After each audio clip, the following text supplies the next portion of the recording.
before we talk about your England jog coming up, John, Go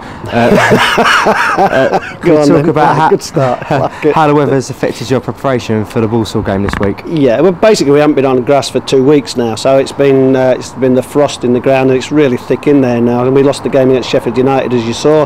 The Walsall game has got an inspection coming up Friday, I think, but there's some heavy snow due over the Midlands, so we've got to wait for that. But at the same time, we can't get on grass. We haven't been there for 2 weeks, as I say, and we've been indoors, we've been under this stand, we've been in gymnasiums. We're trying our best to keep the players as active as we can, keep the fitness levels as high as we can, ready for when the next game comes along.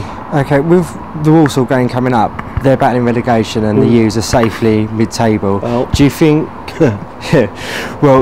they've sort of got a bit of flair that your boys can match? They've got some good young players that have come through the ranks there, and they've actually drawn 13 games, you know, and no one else has drawn more than that. That's a question that I look at and say, if they'd actually won even 2 or 3 of those games and turned them into wins, they'd have 6 more points and be a lot closer to us. So it's a kind of fine line, this success-failure business that we're involved in, and we've got to reproduce what we did at Leyton Orient, which was a very, very good performance, our last one, and we've got to remind our players that that's the norm that we're expecting now. And if we can do that, we'll give them a problem at Walsall. If we don't, they'll give us a problem, no doubt about that. Could you give us some information about injuries, players' fitness? Yeah, we've got players back in now. Ashley Vincent's back training with the squad. Matt Heath, who's missed the last couple of games, is back in with the squad. It's getting better. I've got 21 outfield players fit and well. Obviously Martin Rowlands has come in. We haven't seen him out there yet, so he's a new addition to that group. So I'm quite pleased at the moment that I've got a squad fit and well enough and available, ready to play when people ask us to.